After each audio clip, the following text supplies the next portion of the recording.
Can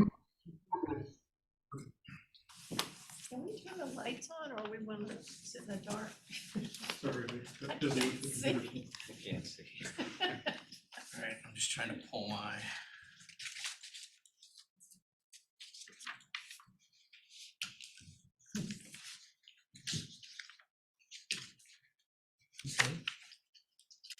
Maybe that's the technological issue.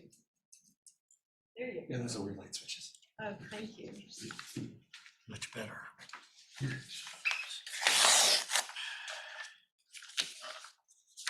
Right. If you can share your PowerPoint.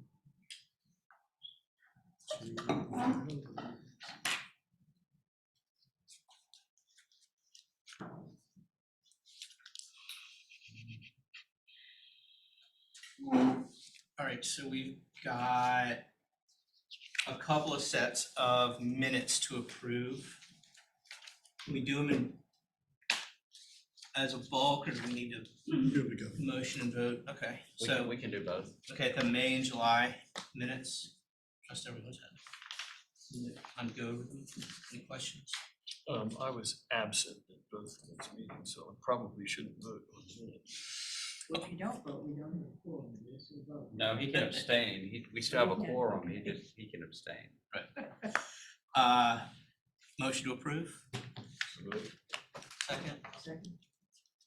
discussion? All in favor? Aye. Aye. I abstain. Are you sitting? No, it's all you. You. Welcome. Oh, thank you. Okay, other matters not listed on the agenda. Anything out there? Other screens. I don't have anything. Sorry, wait a second. See if these fine gentlemen over here did.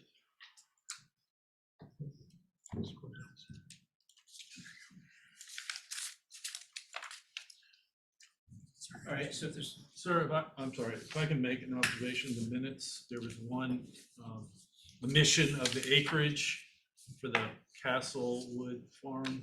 Sherry pointed them out, and we did correct that in subsequent minutes, but I think the one that ultimately came before the board may have had that, those two, the Okay. 102 acres will be corrected for posterity. great, thank you. There are no other matters not on the agenda. Let's move on to the Logan donation. Very good. Get orient you folks here, Free Union area, and this is Mr. Logan. He does have legal representation, advising him on some of these matters, and we're trying to encourage that.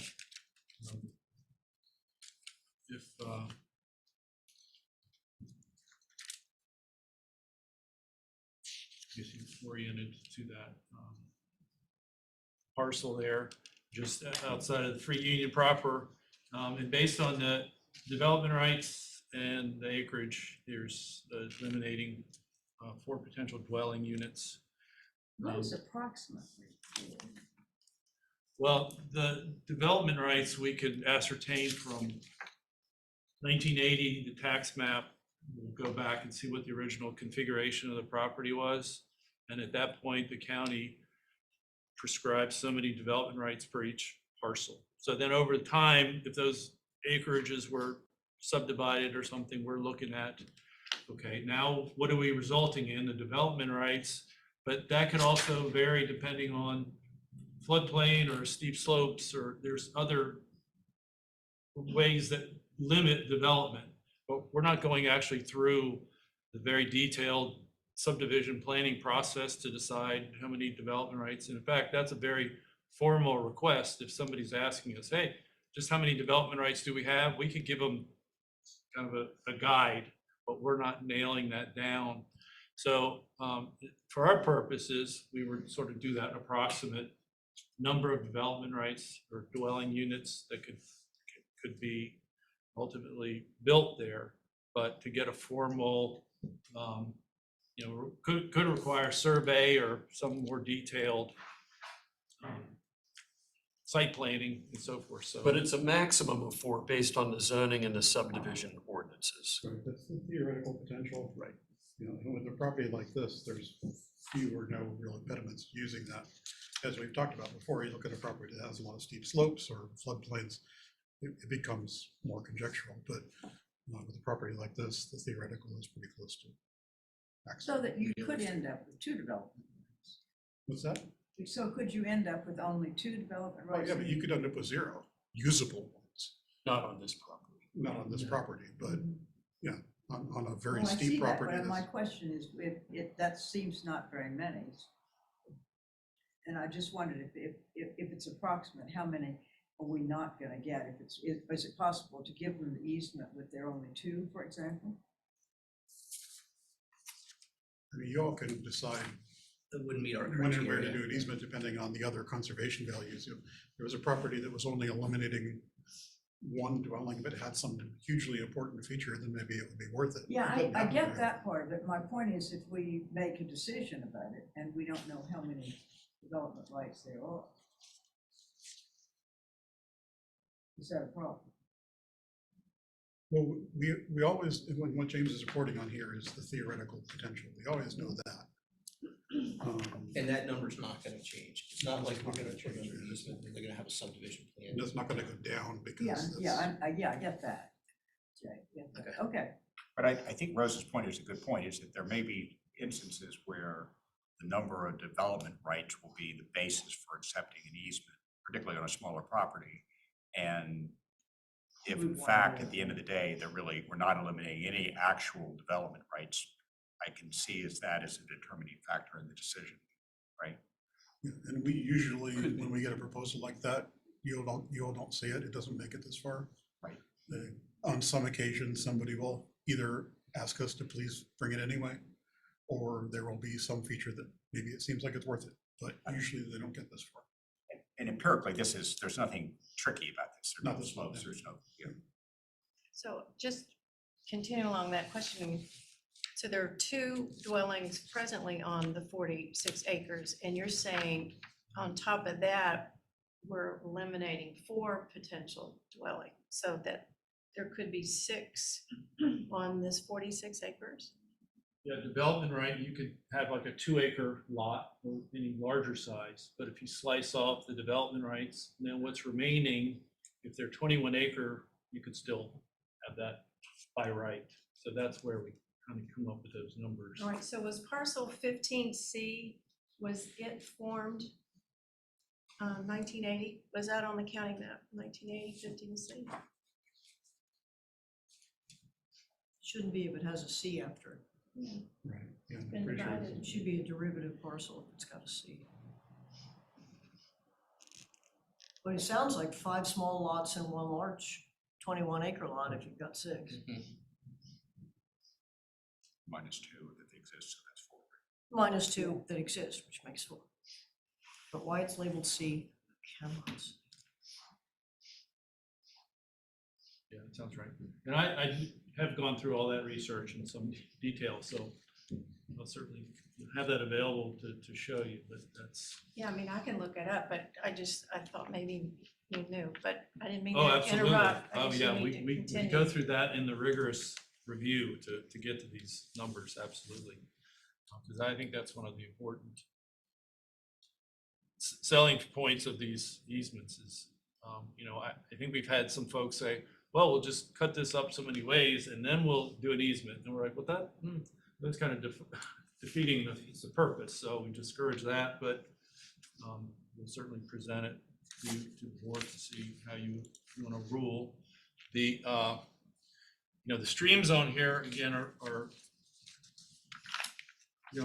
intermittent. So part of the definition of intermittent, and there's different definitions oddly, that the U.S. Geological Survey maps here are showing the dashed dotted line as an intermittent stream. But this drains ultimately into the Mormons. We do show some steep slopes on there. And he's not adjacent to any conservation easements. You see my area map down here on the right, but there's a lot of conservation easements kind of in that neighborhood.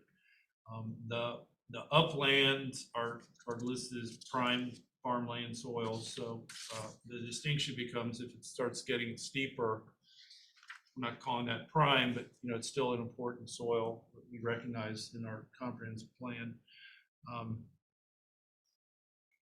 This is an aerial view on the left looking to the north, and that's the main residence there. There's Buck Mountain there in the background. And then this view on the right is looking south. So you can see that secondary dwelling at the end of that driveway right down here. This is Tree Canyon Road, going south down that direction. And here's just a look at sort of the pond and the buffer area on these intermittent streams. It's got some mature vegetation, so you would be encouraging him to maintain those, what buffers there are. I think those are still important.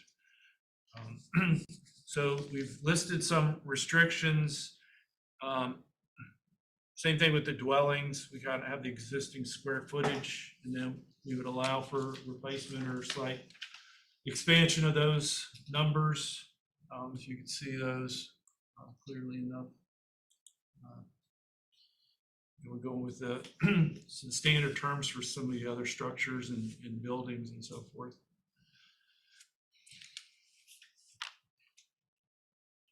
It's Duloc. It's called Duloc.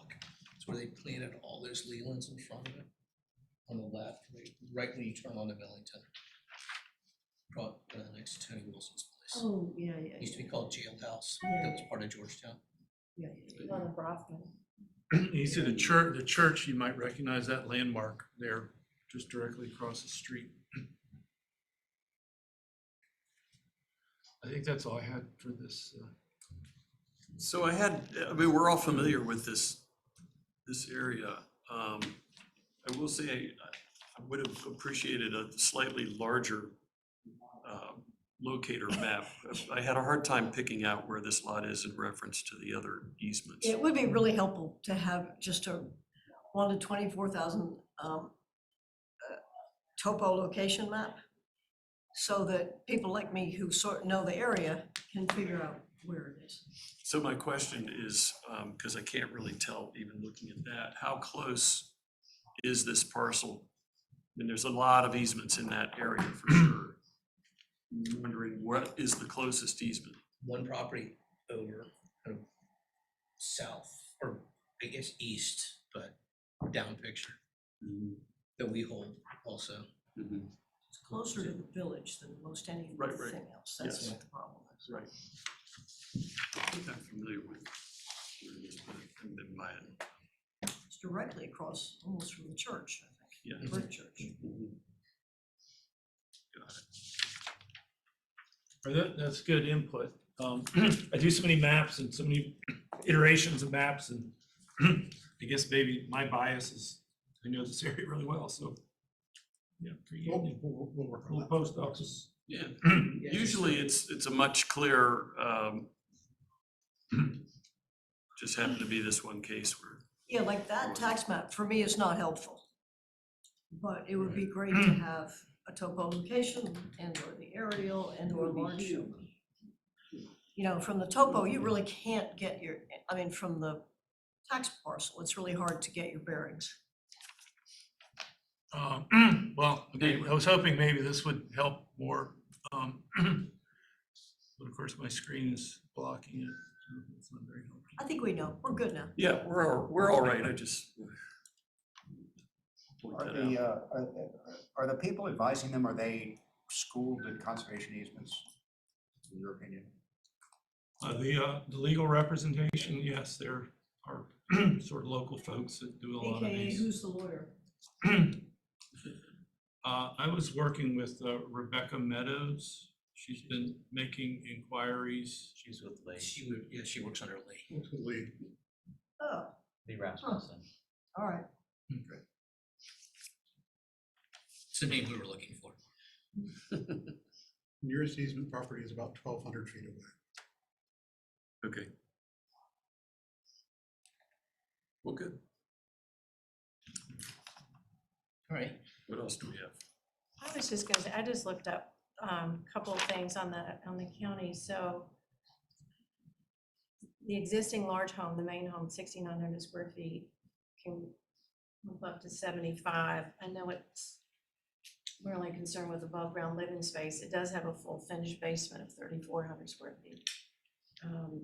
And then on the tax records, it shows that home site 1 is 4 acres and home site 2 is 2 acres. So you can back that 6 acres out of the 46 for the easement for the rest of the property. And then if you say, we're not quite sure if it has division rights or other potential dwellings.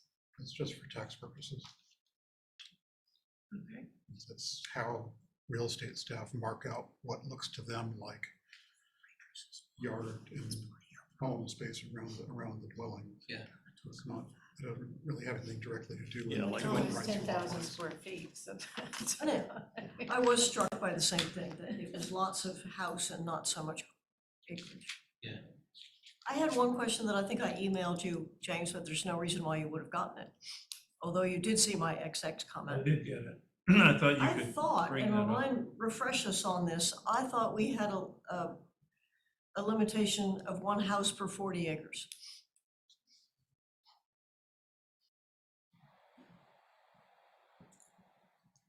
I'm sorry, I fiddling with my hearing aids and I couldn't hear your question. You know, they look I like see they're- that you was put in your earplug especially to listen to what I had to say. Mr. Tune you out, what do you mean? That's what I mean. She's inquiring about the 1 house per 40 acres and I we're, always thought that was, and it Two was always dwellings. pretty strictly put forward in the list, and Except that there's an exception for when the density already exists. So since there's already 2 houses here, we would consider that acceptable, but we wouldn't allow any more. So if it was a 300-acre parcel, we wouldn't allow them to come down to 1 per 40, or hopefully anything close to it.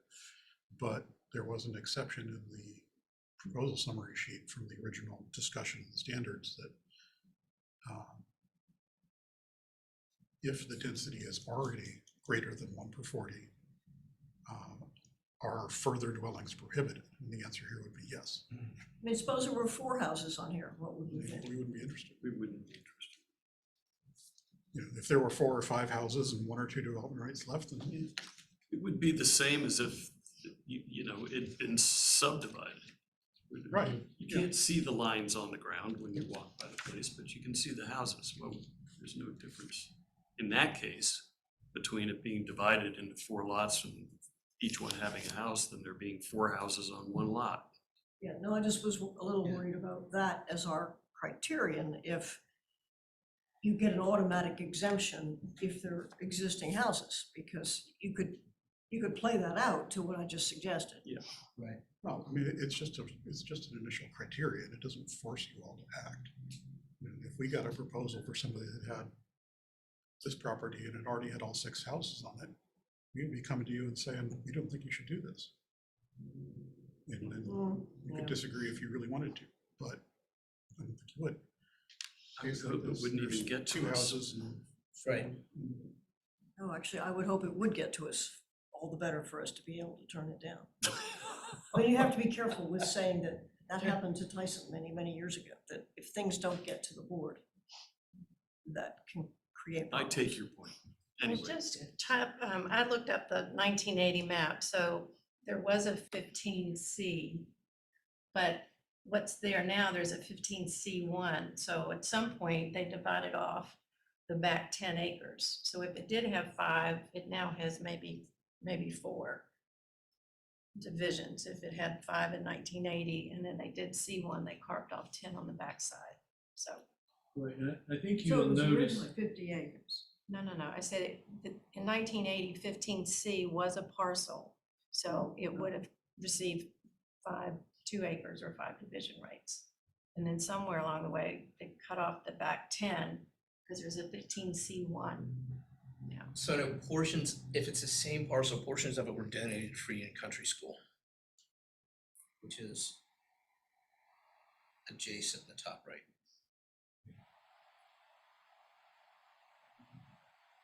Seems to me that that is an area where there are considerable number of easements and it is subject to development.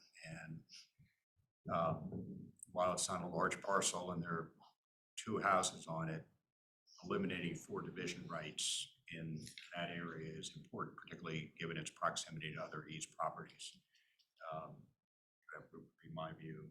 The one point, though, just to make sure that everybody's on the same page and we don't opine on tax benefits, but I think it's incumbent on us to make sure the property owner knows that in terms of the diminution of annual tax revenue, there's probably not going to be much, because the way this will be taxed is the house lots will be taxed at their fair market value, the improvements will be taxed at their fair market value, and the residual, which is de minimis, will be taxed at land use. So in all probability, the house lots will continue to exceed the fair market value, the land use value of the remaining land. So my guess is that the diminution in the annual tax bill is not going to be much. That's fine. I just make sure everybody's on the same page. Be advised on that Exactly. by the other professionals involved. Yes. I was just gonna mention with regard to the development rights, when they're doing their slicing and dicing, they're gonna assign those original rights to one of the parcels. So in the C1, you could say, all right, well, this one is assigned, and the surveys will very often indicate that in a text. Development rights, existing residual retains this many, this one is assigned this many, and that's how that marches on down through the paper trail, so we can track all that. Right, and I assume that when they split off the 10, it got 0, and they kept all the 4 on the main part. That was just the best case scenario. Absolutely, hunt all that down in some detail to get to that number, so I think it's pretty defensible once you go through the deeds. It's, you know, written in the survey, so we know. We did some work on the Yonder Hill out near Crozet, and that, you know, was hundreds of acres of farm, and it, you know, had 40 development rights. Well, how does that happen? Well, in 1980, it was 8 parcels, and each one got 5 or whatever. So that's how that, you know, would result in that big number of development rights. And then as it's divided further, then those get whittled down, however that progresses. But it's, if you're into that kind of treasure hunt to find all these facts, it's available. So I do a lot of that. Yeah, the surveyors come up with a lot. Yep. The embedded rights also. Well, I think as maybe a related point to what Peter was saying, but slightly standing beside it, one reason that I thought it was interesting to know who the legal counsel is, it looks to me as if this property should not have very much diminution in value for the conservation easement, for the appraisal. Therefore, it's important that A, they be represented by somebody legitimate, and that the appraiser be legitimate. And if the lawyer's legitimate, the appraiser will be legitimate. But I would take a careful look at the 8283 tax form when this came in. Because, you know, this is an estate parcel. Its highest and best use in free union, frankly, is largely estate. You know, it's not that much different from dividing it. That's why sometimes people don't do that. So we don't want an enormous diminution in value for something that may be close to its highest and best use as it sits at present with an estate house and a nice guest house. Some people see 4 or 5 acres as an estate. Yeah.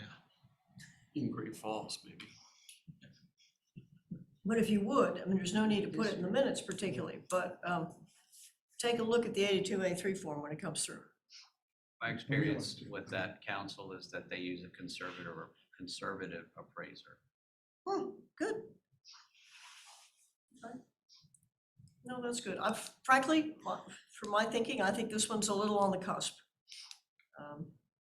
But there it is. But is that, I guess when we're talking about the highest and best use and all the valuation issues, that seems to be a little bit out of our wheelhouse.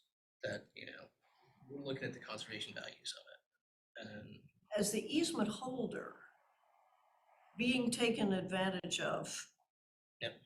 with respect to the appraisals is our wheelhouse, because that's how they put donor organizations out of at business. jeopardy. So I take your point that in reviewing it, even if it had no diminution in value, it might have conservation values. Right.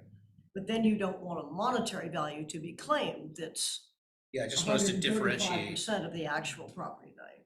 between And the you two. have to be careful, because some people will do that.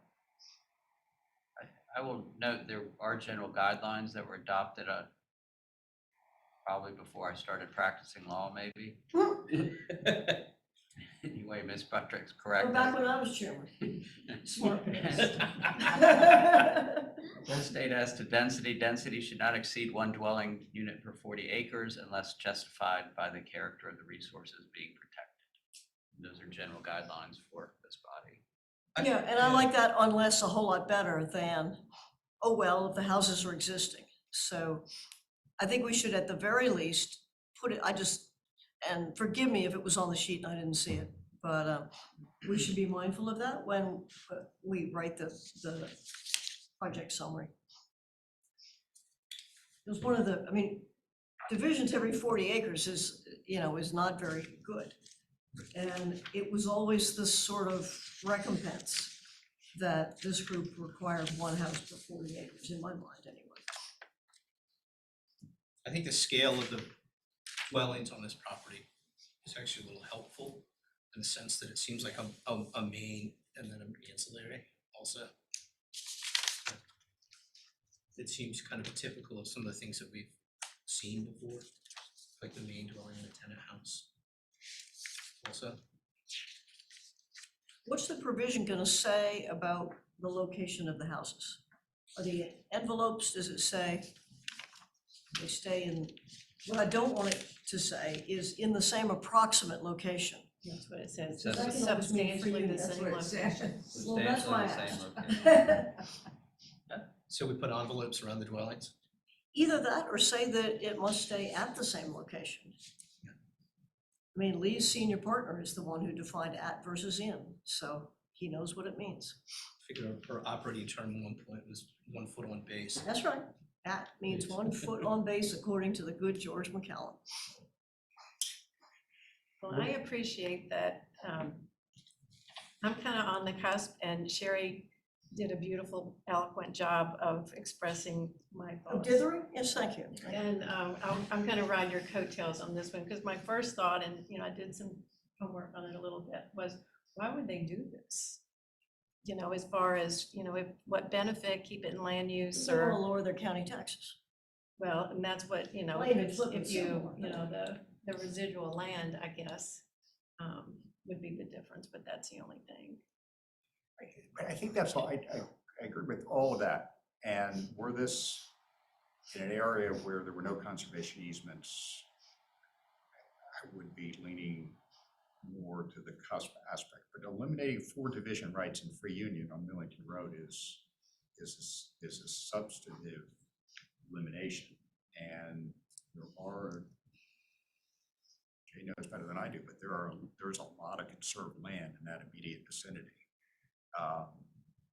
So that's not trivial in my view, the 4-acre, 4 division right diminution, and is worthy of accepting the easement. No, I know. And, on balance, that probably gives Humpty Dumpty a slight Yes, exactly, nudge. yes. But the way I feel about this is that if this one passes, it'll be just barely. Yeah, I think it's on the cusp too, although I think Peter's argument is persuasive. And I live in Freetown, and it is, for development, I think it's already getting overcrowded. Yeah, I guess on balance, about 51% in favor of this. As long as How we about don't get, 51.5? don't push it, Taylor. 50.001, just for you. But just make sure we don't get taken advantage of, because I can just see if we don't get a legitimate appraisal. So Somebody's gonna we run with it. maintain the process of, we received the 82, 83. We received the property description, we received the appraisal. It goes to our real estate department for review. Okay, good. For review, and the question is quite simple. Do you have any concerns? And most of them, I'd say 99.99% of them come back, no concerns. And so then we go forward with the signature. Sure. I think we've had one where we did a reservation.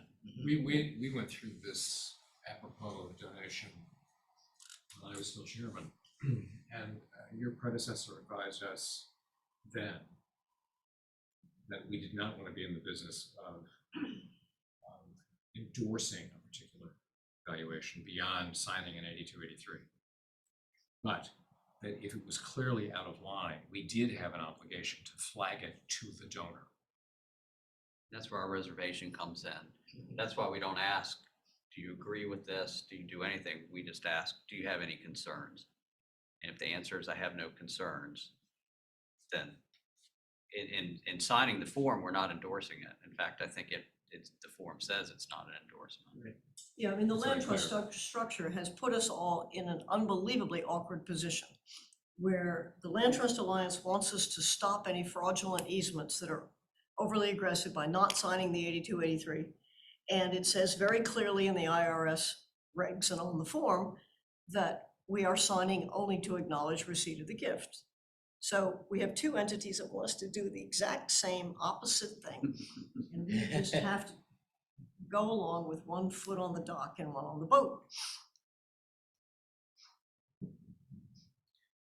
All right. I'm heartened by your description of the process because we don't want to get caught up in one of those ones that gets challenged, I don't think. I think there is one that was challenged, and the letter did say that, I don't remember the exact verbiage, but it was, we don't endorse this and there may be concerns. It may have just been that we specifically don't endorse this one. Right. It seems also moving forward with this, if it is approved, that we communicate portions of this conversation with council too about our concerns as well. So it's not just recorded in our minutes here, but that we're being formal about this. Well, I mean, we're having this whole conversation, but then to not communicate. Never speak when you can nod, never nod when you can wink, and never wink when you don't have to. Well, I appreciate the comment about the dwellings in substantially the same location. I don't like that language either, and I've put it in there, so. Well, so is there, in terms of the proposal, is there a motion to amend it by striking substantially? So moved. I would say at or draw a building envelope. Okay. At the same location or within a building envelope that is not very big. Yeah, because that could be vague. Does that mean every corner is going to be in the exact same corner, or? At the same location, 1 foot on base. It's the same law firm. They know what it means. Right. So let me ask something. The way this is written,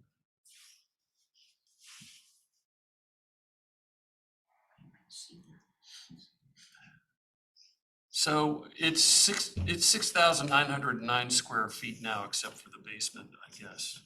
Yeah. Is that right? Yeah, above ground. Or its replacement, so that, the way this is written, the existing structure has to go away before they can build a 7,500 square foot dwelling, is that right? Or can they add on to it to make it I've read 7,500? it that they could add on to it to make it 7,500. The way we've always interpreted these is that's your maximum, whether it's an extension of the same building or a replacement. We don't care. Leaving out historic structures. And hopefully the deed will say main house which shall not exceed X square feet, period. In parentheses, which currently exists. It's a little confusing, I have to say. Clarify. It doesn't say that here, but I see that. the point. Should be clear. That's what has always happened from this much briefer language in the proposals to the full language. So would you make a motion to approve this with the caveat that the language change on location? I'll vote for it, but I won't make the motion for it. Peter, sounds like you She just. does made have the motion. motion to amend the You just proposal. Can got we yourself vote a on the job, motion? didn't to Oh, you? yeah, I'll amend the make that proposal? motion, certainly. I'll second that. All right. So, more discussion about amending the proposal? All in favor? Aye.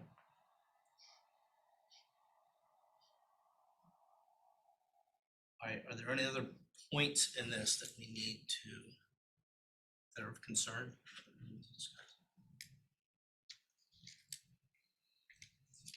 Go ahead and put it to, get a motion. I move that we accept the easement with the one change that we've already voted on. Is there a second? I'll second. Okay. Further discussion. This might be a hand vote here. I First, can do roll call. Want to do that? all right, let's do roll call vote. Let's see, Director Fennell, Accept. Director Taylor, Except, Director Buttrick, 51%. That's an accept. Director Moses, I accept. Director Moore, Aye. Director Emery, Same. and Director Merritt. Aye. All right, so the motion passes. Thank you. Carries. Thanks, James. Thanks, Scott.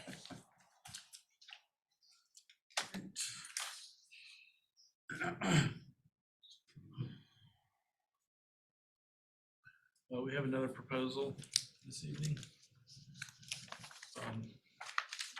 Hopefully this location is clear to you. We're here pre-Union, back up at the top, and we're headed down to Garth Road. This parcel here is drains right into the Meachams there. Is that off the Ridge Road? Yeah. The ridge is between Okay. the two rivers, and then we're still just south of the Meachams there. It's a That's, Tabby Thompson drive. Thompson Yeah. Farm Road. So this is maybe unique for the board. This is 2 acres, but we're this parcel is surrounded by conservation easements, so it may be of logic to consider that fact. I put this together just, I guess, for curiosity. The parcel in yellow, but the starred parcels are held by the same owner under conservation easement. They're not all with the county, some with Virginia Outdoors, and the green stars are properties under conservation easement by other landowners. So I thought that was, maybe James, of before you interest. get any further, will you please let the record show that I will recuse myself from this item because VOF knows a great deal about this. Okay.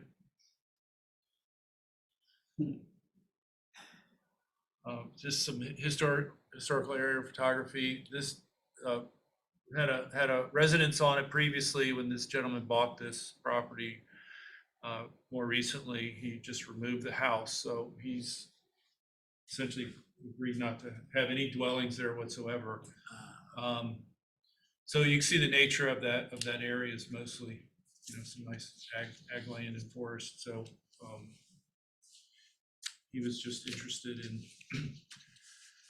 adding this, I guess, to the fold of his holdings, and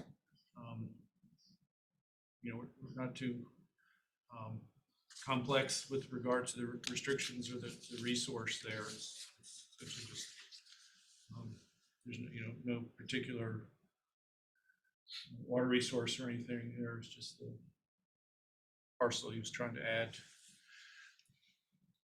I'll just add that, the thought here was by itself, isolated, we wouldn't be here talking about this, but it's filling a hole in an area that has a lot of easements, and it doesn't impose any real additional monitoring burden on this, because we'd be out there anyway.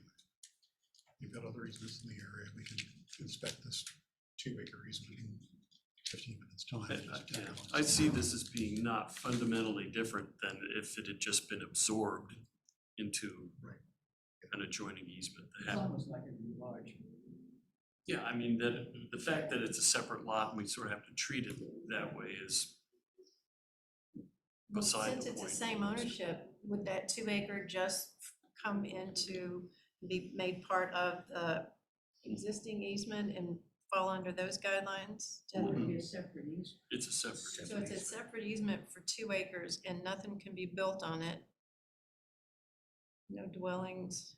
You could build a dwelling there now. They took one down. Couldn't replace it. He's saying he doesn't want to. Who holds the easement and contiguous property? To the south there is VOF, and across to the north is VOF, but then you'll see further over to the east, that's Albemarle County. There's a smaller sort of 10-acre parcel there.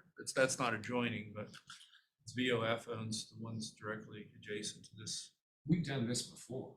We've done this before for the same. Yeah, but we've done the principle has been done before, absorbed contiguous area. Or added to contiguous. Is there any reason they're not just doing like a boundary line adjustment here? Absorbing the lot? First thing I thought, why didn't they just do a boundary? That wouldn't diminish, that would Even if not they be did. the right to build, would it? You have to, If it wouldn't they- do if they that, and just then did you a- would have to, a you wouldn't boundary line necessarily adjustment bring it in under VOF the parcel, terms of change the it. other easement, you'd have to amend the other easement. So my guess is it's probably easier just to do this.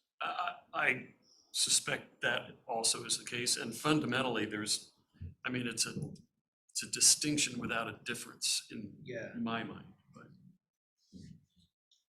Well, it looks, I don't know the history, but just looking into it, looks like that 2-acre was somewhat of a holdout. And then looking at the transfer history on it, and, it did show that it was sold in 21, and it said then that the home was not fit to be shown and there was some mold issues. So when you said he removed the house, did they just dump it in the ground or did they haul it off or? I bet you it There's was, no remnant whatsoever of the house. There's an electric pole there, which really only evidence. Well, I it know, looked like yeah, a but, I manufactured mean, house. It's got, That's- there was that's some roof correct. on there. Yeah, they probably believe it's put a the wheels back manufactured- on it and moved it. That would be my guess.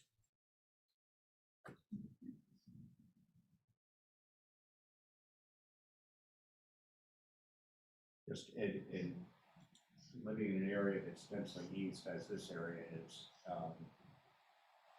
the impact of a inappropriate house being on 2 acres in a densely east area can be enormous. And so That may be. Mr. Bertzel has been very generous in easing tremendous amounts of property. And so I think this, despite its size, is an important easement. I would agree with that. I mean, I can't see any reason really not to do it. It's kind of a backwards way of approaching it, but Right. It's 10 miles from any of our other easements, and it might feel differently, but it's not, it's right there. Right. Just the whole absorption aspect of it. Makes it easier to. That's exactly what we want to do. Yeah. Yeah. Would you like a motion? Yes. I will move that we accept the easement as proposed. And I'll second that. Further discussion? All in favor? I, Opposed? The ayes have it. Sherry abstained just because you were I'm accused out. accused out. Thank you. The next item, is there anything VOF knows that we should do?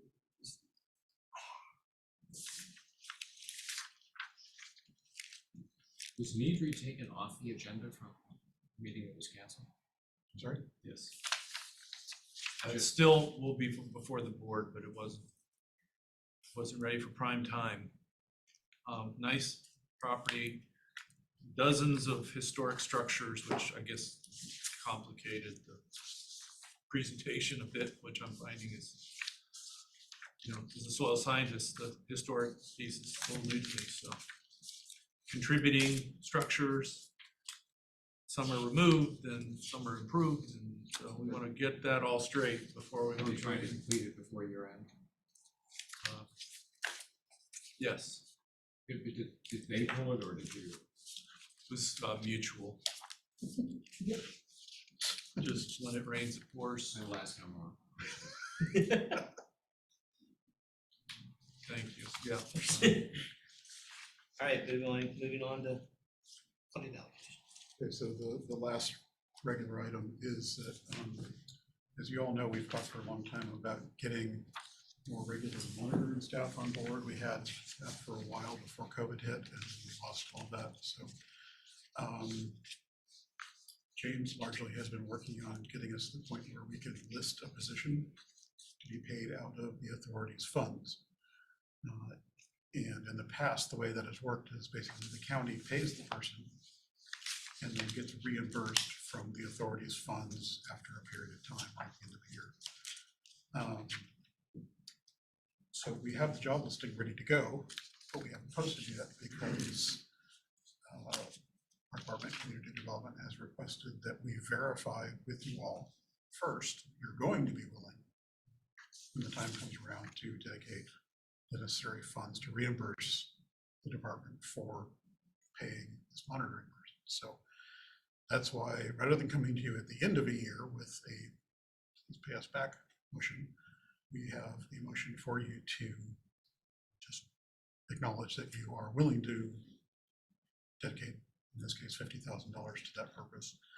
If you all do that, then James and I can go ahead and get that job listing put up. It'd be for a 25 to 30 hour part-time position for somebody to do field monitoring regularly for as long as we can get them. So that's why we're here. How long do you think the $50,000 will fund that position? Another way of saying, what's it pay? Well, I think we're going to be doing $15 an hour as we do for everybody else. So this will probably hold us for well over a year, but the idea with the 50,000 was we wouldn't get stuck with a smaller dedication that find out we're partway through the year and we don't have enough funding. We've got far more than that in the account. We know we need to do the work, so. How much money do we have?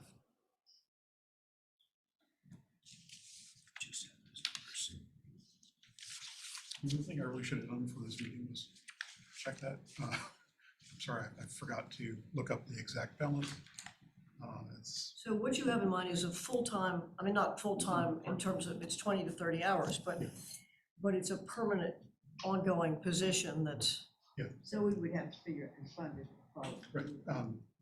To generally answer the question, I believe we have over $300,000. All right, so we could, I mean, I presume there's other things we have to pay for. I'm not exactly sure what they are. But we could fund this position for, say, 4 years, probably, even if we didn't get another dime. Well, the source of those funds are the amount that we receive from the state that is proportionate to the number of easements we accept right, over 3 years, yeah. indirectly. I think that's why we were thinking of listing this as a technically temporary position, because, if the sky falls and that source dries up, then yeah, we're gonna run out of money. And We'd also earmarked it, a portion of it, for legal defense in the event. Yeah, and that's a question I have is do we need another motion for an appropriation for legal defense each year? I mean, i.e. this year. Right? So as of, I Feel like we did one this year, didn't we? I could go back and look. I know as of March, unrestricted funds were 426,837. The restricted funds, which this body usually adds 10,000 a year, right now is at $60,000. So for these purposes, 426,837 available. Okay, so that money's fenced off, so to speak, for legal defense. But for legal matters that the county attorney would not be appropriate to represent this body on, whether it's defense or otherwise. Yeah, we definitely, if we've got that much in the balance, we definitely need a motion to add 40,000 or so to legal defense. Right, it seems like we need to bulk up the legal defense, Yeah. but then it also makes me wonder, what's our functional use of all that unrestricted funding? It's meant to be, it's from the state for the purposes of monitoring and enforcement. So I feel like we need to start using. We need to put it to use. Yeah, Then, that's why we're trying to get. yeah, okay. So Scott, I know that I'm new and came in during COVID, but what is the job description for easement monitoring? Is that boots on the ground actually going and viewing or? This is field monitor. They take the baseline report out. Oh, okay, and they do the pictures and everything. Mhm. Okay. Just to Is make that sure. the only person that does the field work, or do you all also do monitoring as part of your job? Chess did when he was here, especially after Ace got put on hold. Chess was doing monitoring for this body as well. And then after James started, he did get quite a bit. Now he's getting busier with new proposals in Ag 4 districts, so he's got less time for that. So it's been up and down. And that's why we really want to get a person hired and dedicated to this so that we have a constant flow of. Because right now there's no one doing it, right? There's no one who's No dedicated. dedicated to that. Okay. right? And is the thought that this dedicated person will be able to handle all of that? All of the baseline work and the monitoring? I don't know that they're going to be doing baseline work. I think Okay, you're going to be still doing the baseline Okay. work. Because again, that money is coming from the state for monitoring enforcement baselines. I don't think, sure, they help with monitoring, but they aren't really monitoring themselves. So I don't think that.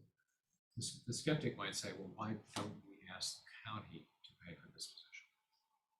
The reason not to do that is severalfold, but the main one would be, this is an independent body. And although we are appointed by the supervisors, we have independent authority.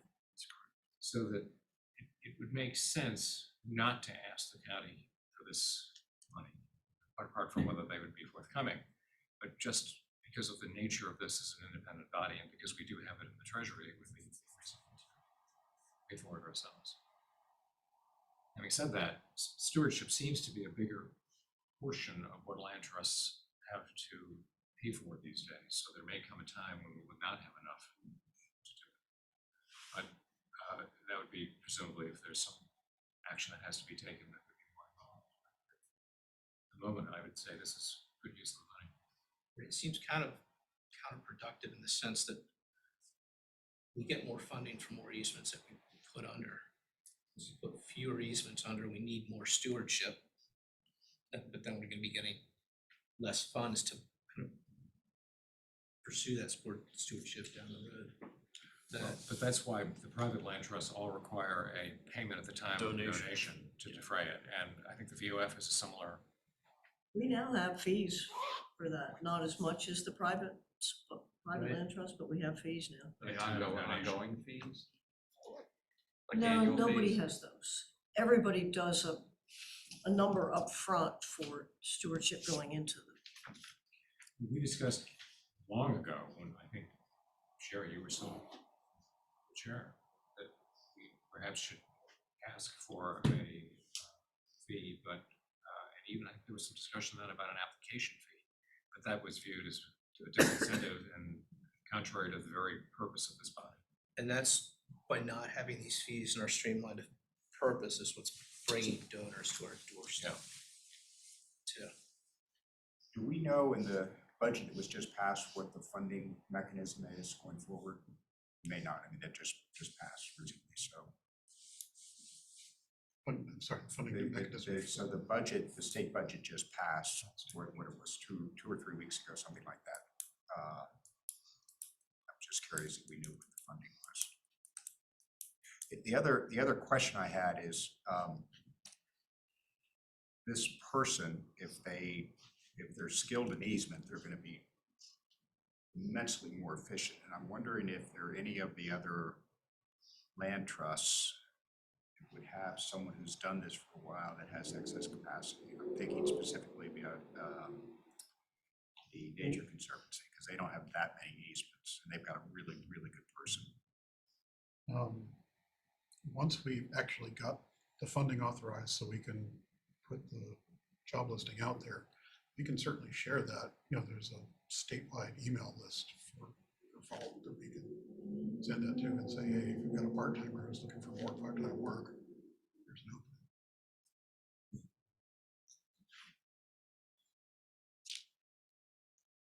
Well, suppose we authorize the position for a year and see how it works. Yeah. I mean, it may be in the winter, there may be nothing to do. It may be that it's not enough hours. I mean, we're just kind of shooting in the dark a little bit here. I mean, going by past experience, which was mixed because we had people of different backgrounds as far as, you know, how long they were here and when they were available.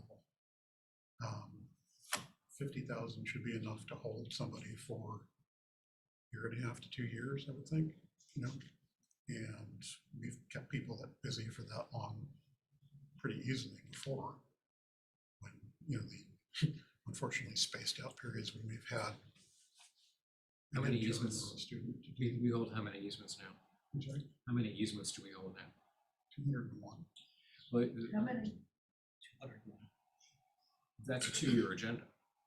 If every property is visited every other year, I think the Land Trust Alliance recommends that every property is visited every year, isn't it? And we have not been able to. Which is probably beyond what is necessary or possible. But We were aiming for once every 2 years when we had a dedicated part-time person. I think we were sitting pretty close to that. Yeah, it would be nice to do everyone every year, but I don't think we've got the funding or the resources to pull that off.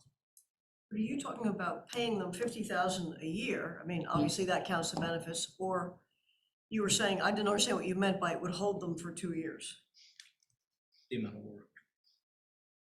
Well, and the 50, no, we're not paying them 50,000 a year, salary, we're it's paying them by $15 hour. an hour. Did you say For 20 15 or 50? 15. $15 an You wanna know hour where to apply? And there are no So if I'm benefits. 50, I'm gonna Yeah, apply. for part-time. So we don't actually know what the annual it's not an annual salaried position, is what you're No, saying. it's a Oh, wage. It's hourly, okay. and it's, there are no benefits. Really? It's part-time. Gig worker. Because the complication is because if we make it full-time, then Locked we need into to pay it. for benefits, which, you know, I would greatly prefer to do, but where's the money come from? Because we can't use the state monitoring money for benefits, so the county has to cough up. Which- Well, I mean, this goes back to that larger question that we've had kind of the whole time, is that we need to enhance our staffing for this program anyway. Well, yeah, we need to, but somebody needs to talk to the board about putting that in the budget. Right. You know, that's- The conversations I've had with the board members have been dead ends. But we've got a lot of dough right now, and we're gonna either use it or lose it. Actually, it seems to me. Yeah, I think that. And, I wouldn't want to be the one to explain to the state that we didn't want things. Right. Is the hourly rate set by the county? It's the standard hourly rate for part-time positions. But if we're independent, can we set our own rate, make it more appealing? I get a better person. I mean, the person is going to be a county employee. They're not going to be an authority employee. They're just going to be, the money it costs to pay them is going to be paid back by the authority.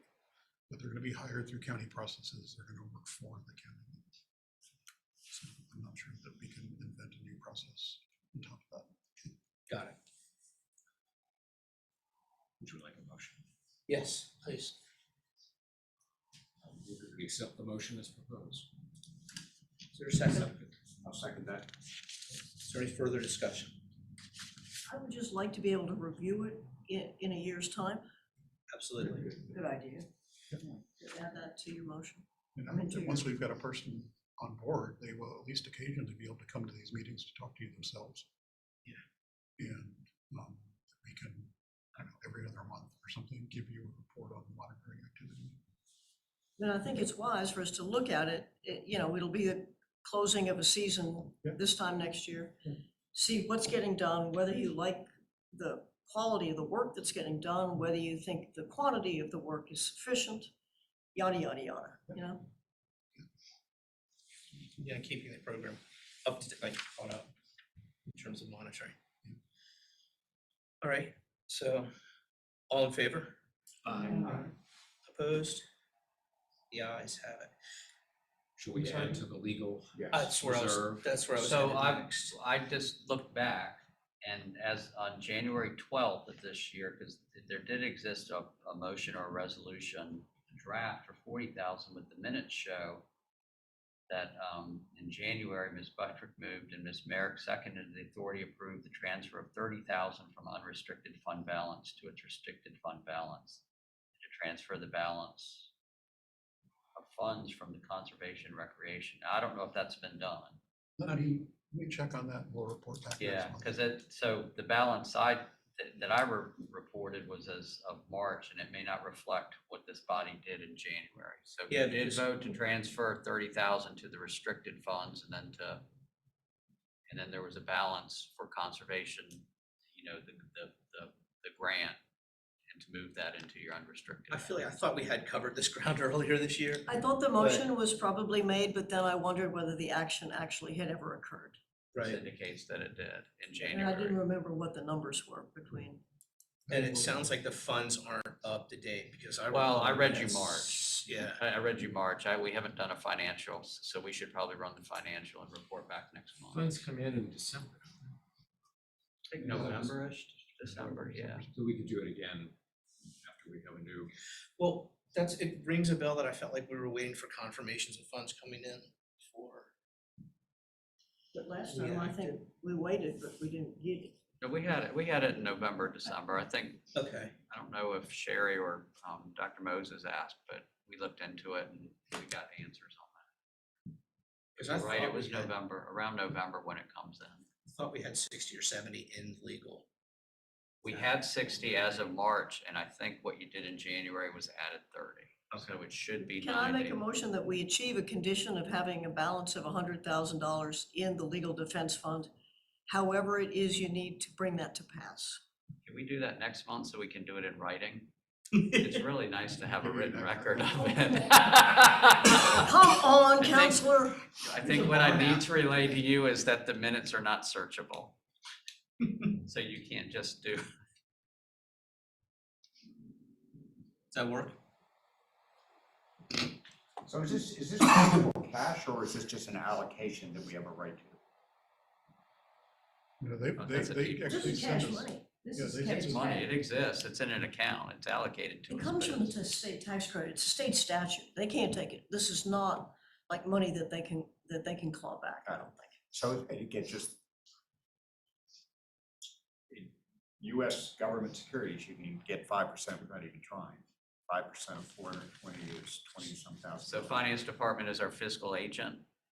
And so how they do their business, I can't answer that, but we can't tell them how to do it. Yeah, oh, because that's what I was We're thinking. not an independent fiscal agent for this body, the county serves in Yeah, that the position. state has a system where they're able to achieve a maximum of, I think it's 1%. Nah. It just seems like there I'm should, thinking, We do well, get, maybe up to so 2 now, but in running that financial, we do get interest, that's a line item. So we can run that, I forget what it's called, but I'll just call it the report. And we can have that available and that'll show the interest. I can't say what we earn, but we do earn interest on the money. this whole conversation just made me really worried about long-term monitoring and stewardship too. That it would be great, like in the school term, to have an endowment, so to speak, to. well, and this Protect- is a little bit of protect an endowment, funding. but what worries me is Stewardship. that we were, I think this was before your time, but it probably wasn't before Dr. Moses's time perhaps, that we did have a case that we thought we were gonna have to take to trial. And, you know, everybody was sort of saying, well, it'll be 500,000, give or take, probably give. I remember that.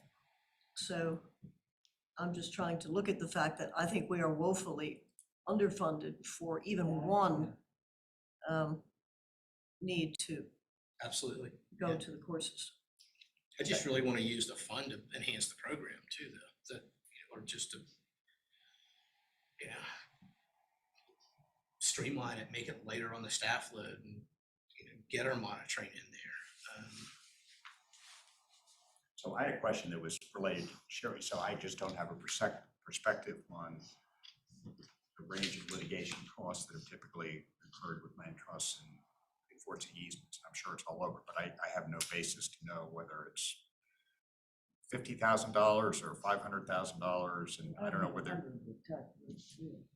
you think it. I'm sorry. You don't think so? I don't know. No. No, I really Well, don't. we don't, it wouldn't just, it's hard to discuss this without saying the real reason that fund came into being, as I understand it, because it preceded me, but It's conflict. yeah, it's a conflict if we feel that an action is required, but the county does not. We would have to do it separately. But for any routine violation, as we've had many, Yes. then Richie's staff would handle it. So we would not have incremental fee for that. It's only if the We have a county. number of easements where we co-hold them with the county. Yes. In the case in question, the county attorney's office took one point of view. Yes. We took another. Yep. Therefore, they wouldn't represent us Got it. and they were at odds with us. So And we had it's a almost near an miss even with the more second violent one. but confrontation than just the legal fees.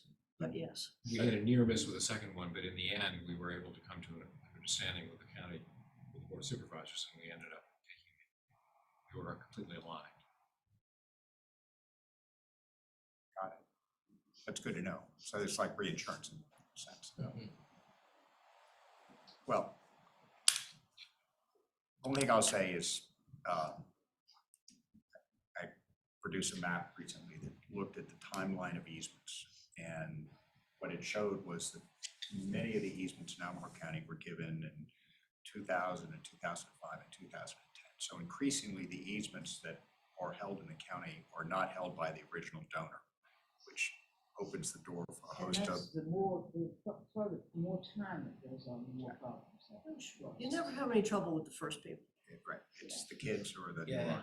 There I are mean, exceptions. There almost should be a trigger that when a property sells to a non, to the Yeah, second yeah. donor, that we reach out and monitor it at sale also, and maybe shorten that monitoring period also. Yeah, I mean, I would hope that we have a protocol that says that when a property sells and closes, that, within 3 to 4 months, that the staff goes and makes a contact with that human being. But we don't have. Yeah. I was thinking that informally, you all sort of did that kind of thing. Informally and irregularly, we've had some problems, some technical problems with the notification system. We're trying to get, James and I are working with the technical staff to get that pulled back together about when it tells us that there's been a change in ownership, because the deeds say that people are supposed to let us know. And a few people do, but not everybody. So we have an automated system to catch ownership changes so that we can then at least send a letter. But Yeah. had some problems with that. So we're There's and just as a realtor, and you know this, there's a huge disconnect. I really try to tell potential buyers, please read this, it's under conservation easement, I'll get you a copy, you can contact or whatever, and some do, and a lot don't. And, then I see a new garage going up and I'm like, oh dear, didn't ask, nobody's been over there for a while. And then what do you do after it's already, it's already there? Tell them that I gotta take it down or whatever. But yeah, I think there is a better way when it does change hands to. The county's in a uniquely good position to find out. I mean, we Yeah. have a real estate assessment office. They're gonna send the tax bill to somebody. Yeah. And if it isn't the right person, they're gonna find that out pretty soon. So yeah, we can do a better job on that. We are working on it, but the fact that there are now 2 of us makes it possible for us to get better at these things instead of having, half a person like we had before. What about the building permit flag? Is that? Right, that's exactly what I was just thinking about. That is. Yeah, it's the ownership change one that we had a problem with. We're also notifying the other holders when there's a change. We'll send out the weekly updates to VOF or nature, whoever, Yeah, they get the same thing we do as far as. change of ownership, and then you would do with what you will, but we're aware of those. Oftentimes it's a change into a LLC or just something minor, but I agree with you that we should be educating folks upfront that it's not some big shocker for everybody. Yeah, I mean, there are plenty of transfers that don't result in a change of the natural persons at the end of the stick, Oh, yeah. and that's great, that's fine. But Yeah, See a lot of sometimes those. that's why we were getting this email was, it was saying, you know, that went from John and Mary Smith to John and Mary Smith LLC. or from Combined Trust. to that. Trusts or, okay. So I think we had a motion on Oh, yeah. All in favor? Was this for the funding? for the 50. For the oh, the legal. So we To- wanted to come back to that, Richie, right? The, No, it was. you rejected my motion. How you can? The resolution passed. the resolution passed. Yeah, Then we the, discussed- appropriating up to $50,000 to reimburse the county, that passed. Right. With the proviso we review it in a year, is that, can we add, that's added to the resolution? We could go back and do that, yeah. I mean, I didn't think it have was that. part of the verbal understanding, at least on my. It was.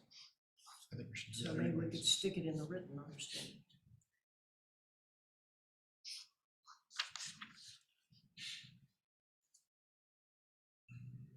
So where are we with the, so we wanna hit $100,000 I would like minimum. on New Year's Eve for there to be $100,000 in the legal defense fund. All right. We'll be here on New Year's Eve. I got a piece of cooking. So are we gonna, And what are we reviewing? We're reviewing the, reviewing the performance in 1 year. uh-huh. I mean, on both sides, to see whether you're happy with the position that you created and the degree of position, and whether you're happy with how it's being executed and how much is getting done, and whether the amount that is getting done is keeping up with the workload that we need to achieve the, So I added to the resolution that, we'll review performance within 1 year's time. Yeah. That capture. Yes. I mean, they may say in a year, hey, this business of 20 hours isn't working, we really need somebody full-time, or, Yeah, it's a program review, it's not an individual review. right. Although it could, that, Could, you know. So I'm gonna say we'll review the program. Is that good? No, I think I would leave that, it's quite so specific. Well, the person is part of the program. Yeah, well, just review the position and see, you know. How about we review this resolution within 1 year's time? Sure. why That not? sounds good. We'll keep it Right, so where do we stand as on passive as possible. our process for the legal fund? I made a motion and the county attorney said he wouldn't entertain the darn thing. That's where we stand. I think you've got 90,000 in the fund right now, but it needs to be confirmed. If it's not, there has been a motion and it's been approved in January to move 30,000 into it. That's a matter of record, so that will be Okay. moved So that into would it. make it 120. No, that'll make it 90. You Okay. have So that 60 makes- as of March. I'll make a motion that we appropriate an additional $10,000 to the legal defense fund. You don't want to wait a month. So No. Richie can- Kind enough. Is, Kind enough. Well, at least it'll get us to where we're trying to get to, and then we Right. can look at, we can put more in next time, but. is there a second? I'll second that. Any more discussion? All in favor? Aye. Ayes have it. Don't take it as a rejection. More of a browbeating. It's just, Yeah. no, I think when we write and say that we've moved 10,000 and they say, can we see a signed resolution? That'll be the rejection. Got it. But we'll work around it. Cross that bridge when we go. We'll work around that. Exactly. Is there any new business? Excellent. Is there any old business? What's the pipeline for the end of the year? I mean, we're getting close. I don't know. I heard October 1st is the pipeline from Rebecca. She said Rebecca Meadows with Lee. Oh, Liz person. She was yeah. pushing it and said usually they were gunning to get things done by November 1st, and that someone has moved it up to October 1st. I presume that's someone's IRS. There's been a huge controversy about that, and when the someone was actually asked, she said she wondered where the rumor was coming from. Yeah, I don't know. But then another someone said that they're taking a full 90 days. This is on the state level, this is not the IRS. Yeah, I don't know. This is the Virginia State Tax Department. What's the state of the tax fund? You mean the Tax credit fund? credit? Seems situation normal at this point. It's not exhaustive. I don't think anybody's made it better, or I don't think there's a motion to make it worse. I mean, But they haven't exhausted the yearly amount. It's capped.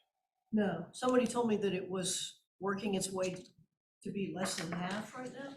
Really? But that's very surprising, and so I think that somebody very may be surprising. dubious. So I'm gonna ask the original somebody at the tax department tomorrow what it really is. So at the end of the year, functionally, for people who want to give a donated easement is November 1st. They really, if they want to get it done this year and get the credits in and registered. At the very least, I mean, Richie, I think you're right, that it should be done in October, given how slow Diane is working down there.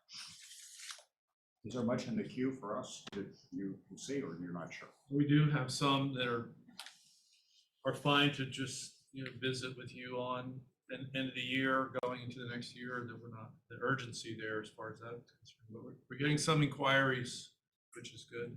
So, We have a meeting next month, 2 weeks from now. yes, the same second Thursday. Hopefully midweek will be ready. Yeah, I show my appreciation for y'all's flexibility and showing up sort of off schedule.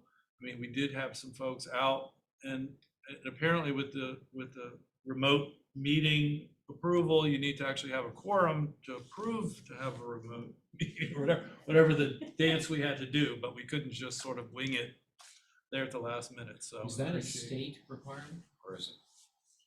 What's it? It's a combo. It's a combo of the state statute that enabled this body to adopt a policy, and this body has adopted a policy consistent with the state statute. So the We board, cannot have a quorum by remote attendees.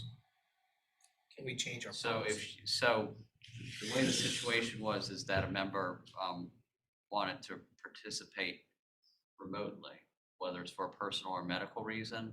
In order to do that, there has to be a quorum physically present. In order to have an all virtual meeting, you can do that. It has to be a special meeting, which is fine. This could have been a special meeting. You can call a special meeting. You're limited to what's put on the agenda. And so everyone can call in, you can do it virtually. You can only do that twice a year, and you can't do it consecutively. Do we have 7 members now?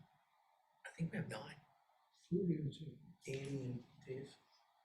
So Emmett, is there? And who's the other? That's, We have 9. Annie Izzard and Dave Emmett. Oh, yeah, Dave. Hey, is there a capacity limit, or is it open to new members as well? I think Jay mentioned this, and I think we're at capacity. We are. And then he asked about expanding it. We had a discussion, and I don't recall. I mean, I know the answer was probably too heavy a lift to expand, but I can't remember why exactly.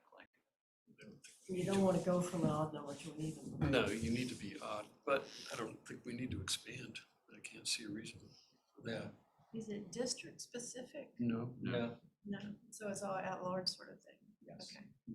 I think the original, I don't know where it was, but the original number was either 11 or 13. 17. 17? It could be up to 17. Up to 17. Nothing would get done. You know, How would you ever get a quorum? Right. What a nightmare. That's when we should revise the bylaws again. That was a heavy And lift the, Richie was the- talking the about. draft easement. I'm thinking that maybe it was an ordinance or Yeah. a resolution with the board. I don't know. It wasn't easy. No. And we may have mentioned the notion of, well, you expand it and you have to have The night getting a ago. quorum could be difficult. There was a point where the Historic Preservation Committee, I think, had 25 members. For historic preservation? No way. All right, moving on. Did we already talk about, did we bring up old business? Yeah. Motion to adjourn, So made, second, Yes. requires. all out of here. Thank you, ladies and gentlemen. Thank you. Appreciate glad you know everything. James, thank you. Nice job. Kim, So thank you. Rose, you actually did need and want that. You said you, I'm not sure that I do, actually. You had someone else you wanted to give it to.